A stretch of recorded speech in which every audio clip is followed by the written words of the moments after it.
Biden in Ukraine. The US president pays a surprise visit promising more weapons, more ammunition and more support. It's the first time he's visited Ukraine since Russia invaded, just days before the first anniversary of this war in Europe. 1 year later, Kyiv stands, and Ukraine stands. Democracy stands. The Americans stand with you, and the world stands with you. Also this lunchtime, Nicola Bully's family say they are grieving after a body was found close to where she went missing.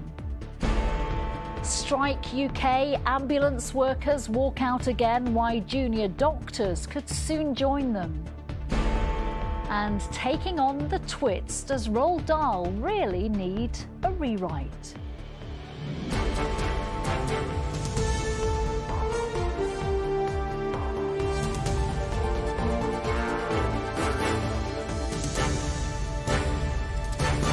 This is the ITV Lunchtime News with Nina Hossain. Good afternoon. President Biden has paid a surprise visit to Ukraine just days before the first anniversary of Russia's invasion. The US president met the Ukrainian leader saying a year on, Kyiv stands, Ukraine stands, democracy stands, and the world stands with you. He promised Ukraine more help, including more weapons and ammunition. President Zelensky thanked America for its unwavering support. In a moment, we'll get reaction to this significant and timely visit from our Europe editor James Mates in the Ukrainian capital, Kyiv. First, here's our political correspondent, Harry Horton.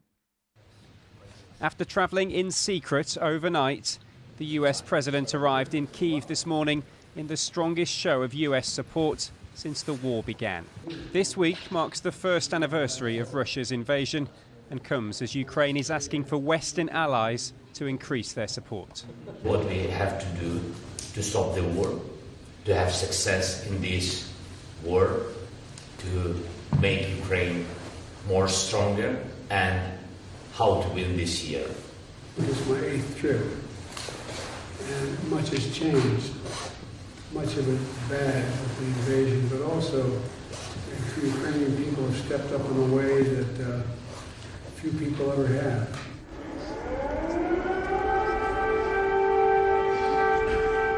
As the two leaders stepped out onto Kyiv's streets, there was a reminder of the constant threat facing this city. This siren triggered by a Russian fighter jet taking off in neighbouring Belarus. President Biden promised to release $500 million in military aid in the coming days, but not the Western jets President Zelensky says his country desperately needs. We spoke about the long-range weapons and the weapons that may still be supplied to Ukraine, even though it was not supplied before. Mr. President, I know that a powerful package of defence support for Ukraine is expected. This war has already seen the loss of tens of thousands of lives, with more intense fighting expected this spring. Today's visit was meant to be a show of US support for Ukraine, not just in the short term, but in the years ahead as well. Harry Horton, ITV News. Let's take you live to Kyiv now and join James Mates. James, how significant was President Biden's appearance there today?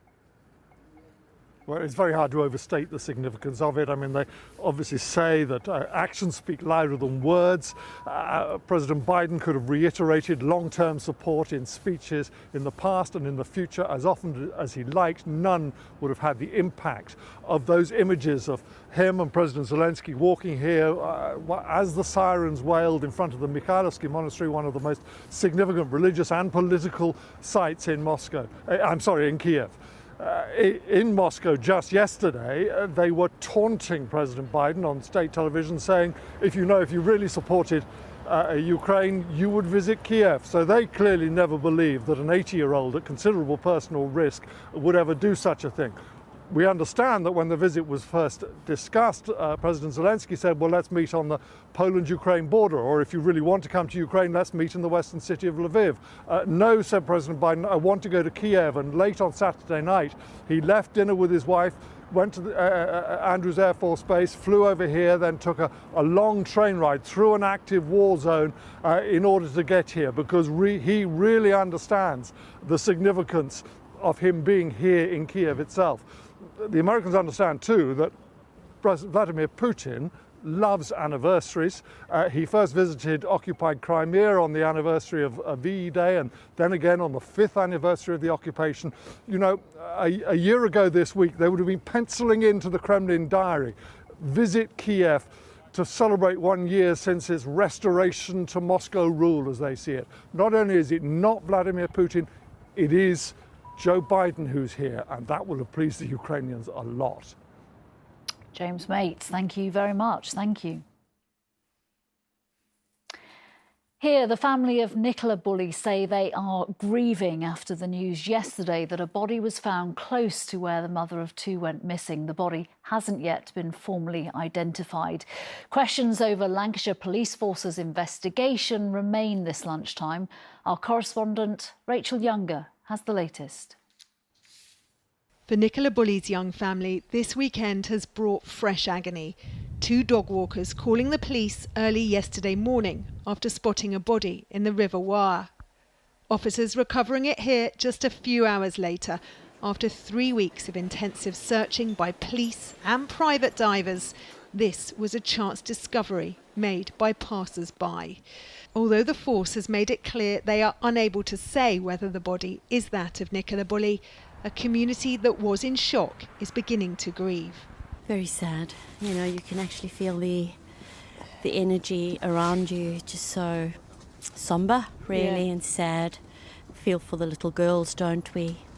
Lancashire Police always maintain the evidence pointed to the mother of 2 having fallen into the river, but its decision to release information about her struggles with alcohol and the perimenopause to back up that hypothesis has been widely criticised.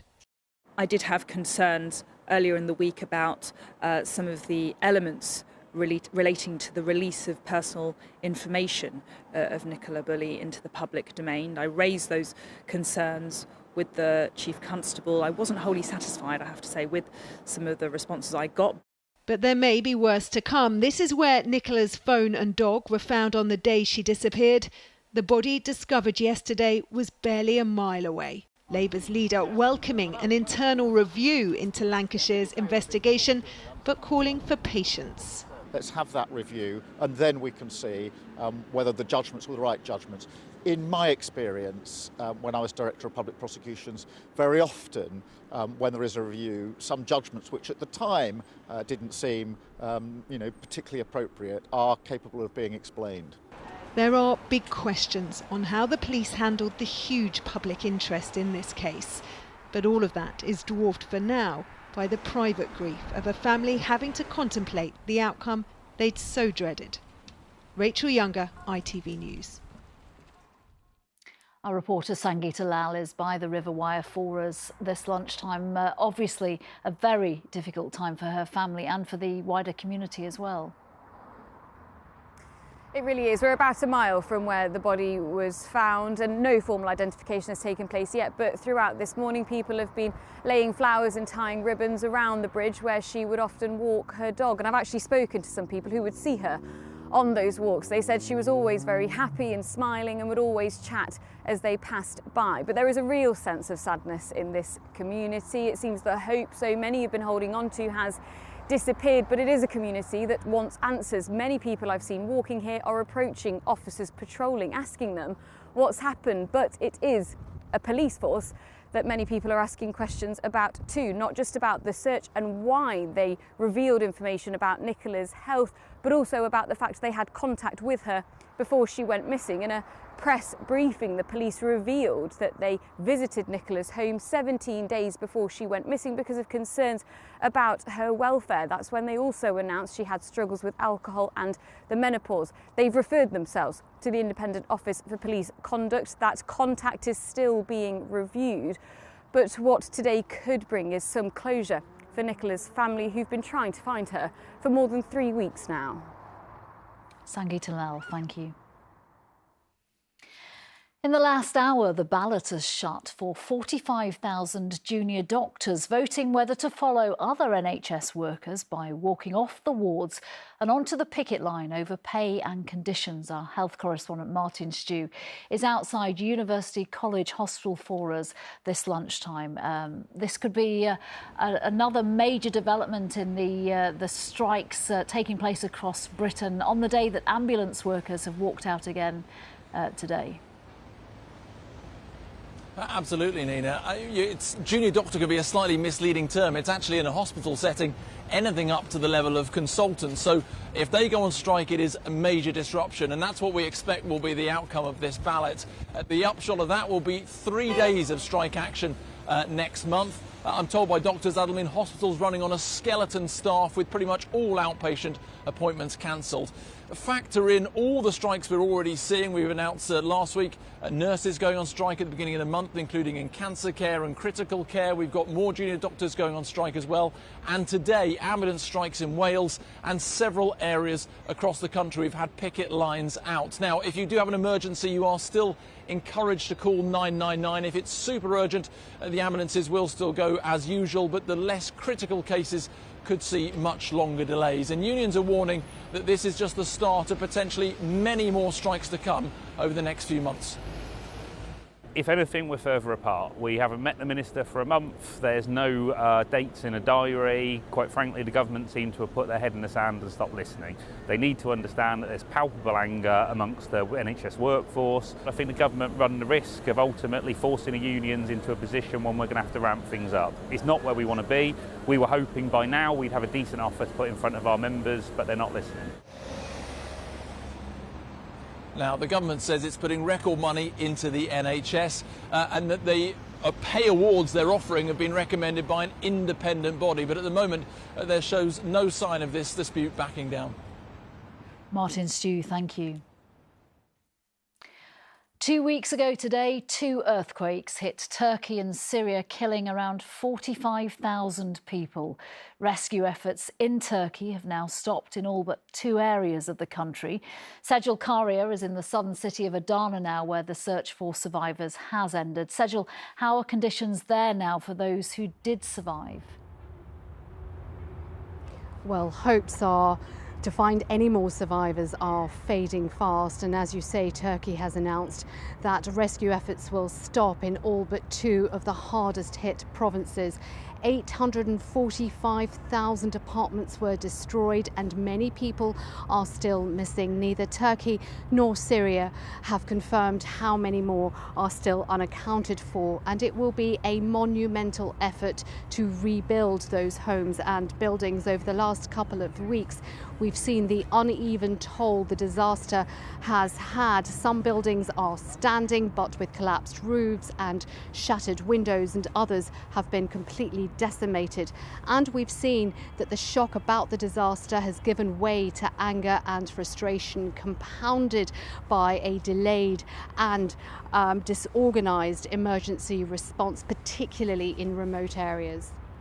Sejal, one of those 45,000 victims was the former Premier League footballer Christian Atsu. His body has now been flown home.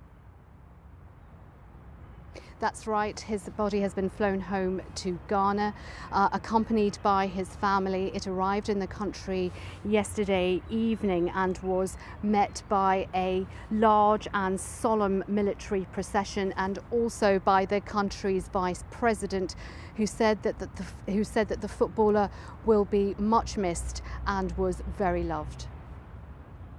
Sejal Karia, thank you. Next this lunchtime, is it about to get harder to abuse your partner? That is the hope as the government announces new plans to try to cut domestic abuse. The most dangerous abusers will be monitored more closely and electronically tagged. Those convicted of the most serious controlling or coercive behaviour will be jointly managed by the police, prison and probation services, and their names added to the sex offender register. And the Ask for Annie code word scheme, which allows victims to signal they need help, will be extended. The latest Home Office figures show around 2.4 million people across England and Wales experienced domestic abuse in the last year, and around 1 in 5 homicides are related to it. So will these new measures help? I'm joined by the Chief Executive of the charity Refuge, Ruth Davidson. Thank you for coming in. Will these measures help? Well, we hope so, Nina, and we welcome the very strong statement from across so many government departments, endorsed by the Prime Minister himself. It really speaks to the scale of the challenge that we're facing. And as Refuge, we are pleased that this is now being taken seriously. It is an epidemic level of violence against women and girls that we are experiencing here. Yeah, the scale is enormous, isn't it? When we look at those murder figures, especially in terms of trying to stop this. When we focus on coercive behaviour, controlling behaviour that years ago wasn't even recognised, are you happy that that is being taken seriously now? It is a really positive step that those who are convicted of the most serious coercive crimes will be added to the Violent and Sex Offenders Register. But there was only 400 convictions last year for coercive and controlling behaviour. So we are concerned that it's only a first step. If we really want to address this problem, we have to go far further. And earlier last week, I was with campaigners from Make It Mandatory, a young youth-led campaign, who went to see the Prime Minister and hand in a petition of 90,000 people calling for education to be made mandatory in sixth forms around coercive and controlling behaviour, so that we know what we're looking for when we're in our first relationship. We can recognise those red flags. It's that kind of preventative measure that we really want to see if we're going to tackle this at root. So starting at a really young age then, the teenage age? That's right. So many of us are not sure what coercive and controlling behaviour is. As you've said, it's recent that we've expanded the definitions of domestic abuse to include it. Still, so many of us still think about battered wives and bruises and broken arms, and domestic abuse is far more pervasive than that and far more dangerous. So education as young as school age about what this looks like, we think is really critical and is a measure we'd like to see the government commit to. OK, it's one of those terms, isn't it, coercive controlling behaviour? To any viewer who doesn't know what that means when we're talking about it, what does it mean? I imagine if you don't feel safe in your own relationship, if you feel you're walking on eggshells, if your partner seems to always know where you are or wants to always know what you're doing, if they seem to have access to information they shouldn't have, and if they're controlling who you see, how you spend your time, how you spend your money, isolating you from friends and family, this can all be signs and red flags of coercive and controlling behaviour. If you do need help, Ask for Annie is going to get extended. Are you welcoming that move? Yeah, this is a small extension to that programme, but it's an important extension. We know that trust and confidence in the police is unfortunately very, very low. So other places where people can go if they're in immediate danger or they're just not sure that something is right in their relationship is really important. Refuge runs the National Domestic Abuse Helpline. You can call us on 0808 2000 24/7. But to be able to go in now to a job centre as well as pharmacies and other locations, if you've got just a moment where you've been able to get away and you have a chance for freedom, I think it's an important extension, yes. Get help. Ruth Davison, thank you very much for coming in to talk to us about this. Thank you. Thank you. A 30-year-old man has been taken into custody for the murder of an elderly woman in Exeter. Cameron Davis appeared in court today accused of stabbing 74-year-old Lorna England to death on Saturday afternoon. Lorna died at the scene despite efforts from members of the public and the emergency services. And the London Mayor Sadiq Khan has announced a £130 million scheme to give every primary school pupil in the city free school meals for the next academic year. The one-off funding is expected to help more than 270,000 children, with families saving £440 per child over the year. Next, Mrs. Trunchbull, the twit, the bald-headed witches. Roald Dahl is responsible for some of the most scary and colourful characters in children's literature. But his language is under scrutiny, so much so that some of his words have now been rewritten. The content changed was deemed offensive, but some other writers are calling that absurd censorship. Sangeeta Kandola has the story. Criminals like you. Wicked and witty. Often dark, but always entertaining. There he goes. Roald Dahl's quirky creative classics have sold more than 300 million copies in 68 languages worldwide. But now some of that language has been censored. What are you at? Getting terribly fat. Every reference to the word fat has been removed from every book. Grandpa, look at Augustus. Augustus Gloop in Charlie and the Chocolate Factory is now just enormous. In The Witches, new lines about why women may be bold have been added. Mrs. Twit is no longer ugly but beastly. And the Oompa Loompas are gender neutral. Publisher Puffin brought in sensitivity readers to adapt the words and passages deemed offensive for modern kids, rewriting in relation to weight, gender, mental health, race and violence. See if that child is still alive. It sparked authors like Salman Rushdie to speak out. He said Roald Dahl was no angel, but this is absurd censorship. Puffin Books and the Dahl estate should be ashamed. The author, who died in 1990, was himself a controversial figure. His family apologised years later for his anti-Semitic comments. The Dahl estate say changes made to new editions are small and carefully considered, but it may not have been what the author had in mind. You can quote Oscar Wilde and say, "When I am gone, I hope it will be said, my sins were scarlet, but my books were red." Once upon a time, Roald Dahl got away with language some consider unsuitable for kids now. But many parents may be holding on to their original editions to keep reading the books in all their nasty glory. Sangeeta Candola, ITV News. Finally, this lunchtime, the ITV legendary broadcaster Dickie Davis's death was announced over the weekend. Good afternoon and the warmest of welcomes to World of Sport. In our programme today, He was best known for presenting ITV's World of Sport, a role he held for 17 years, from 1968 to 1985. He also played a key role in ITV's coverage of the 1988 Seoul Olympics before going on to broadcast for the likes of Eurosport and Classic FM. Dickie died at the age of 94. That's it this lunchtime. Mary's here at 6:30 from me. Bye-bye.